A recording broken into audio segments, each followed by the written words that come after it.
Hi everyone. It's great to be back. I'm recording from, like I said yesterday, one of my most favorite places in the world, at Vasora, our campsite, and we are here with our bonsais, our 5 to 7 year olds for the year-end camp. And man, the energy here is just phenomenal. I mean, you might hear them in the background there. They are just going crazy. If you want to put your life in perspective, you should camp with 5 year olds. It is something out of this world. We have been here just not long, and we're exhausted. 5 year olds, they're just like, everything is possible. The world is their oyster. All we're doing this weekend is just trying to keep up with them, and that is just phenomenal. But also wrapping up a year that has been kind of crazy, like 5 year olds. It's just been an adventure like we could not have imagined.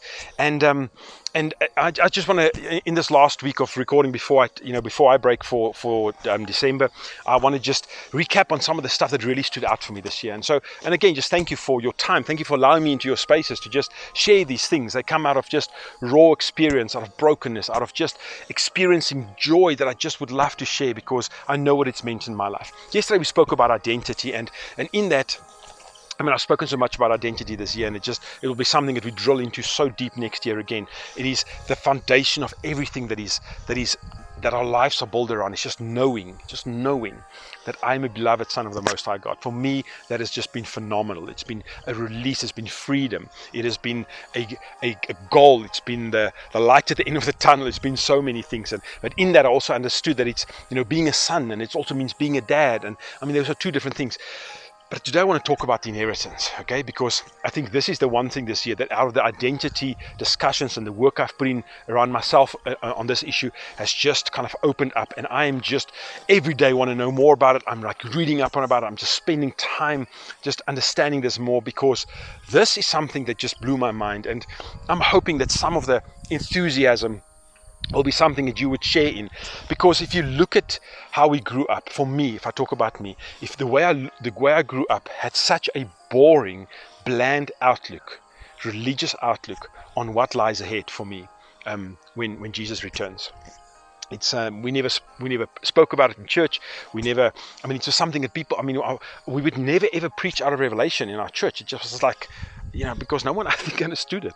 And it's because of that I grew up just thinking, and if I look around me, I realize that that's why we live the way we do. It's because we keep on thinking, I have to do this now. I have to grab the opportunities now. I have to have all the fun I can have right now. All the stuff I need, I have to get right now, because when the restoration comes, when Jesus returns, it's going to be so boring, because that's the picture that we're given.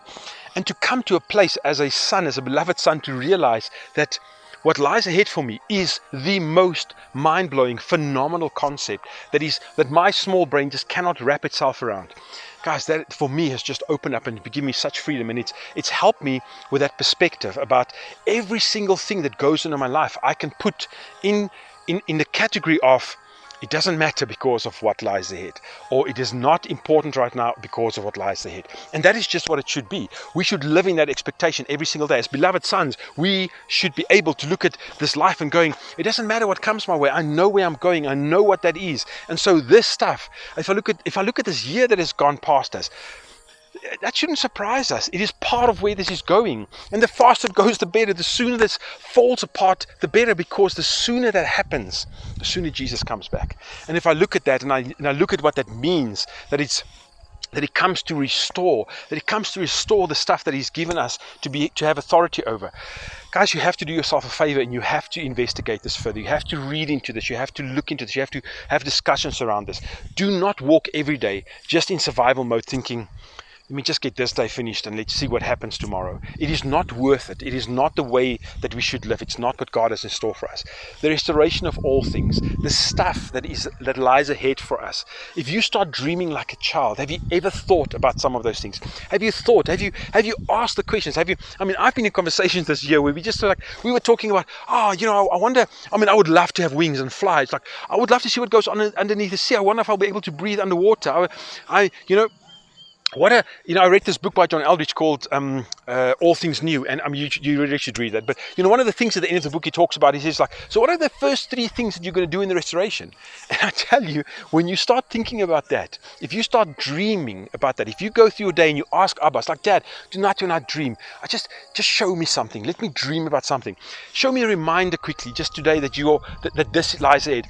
Guys, I've seen it happen this year in my life so many times. As I'm keeping my eye on that focus, just how Abba has just restored days to me and saying, look, here's a reminder, I'm coming. You hold on, there's going to be a day.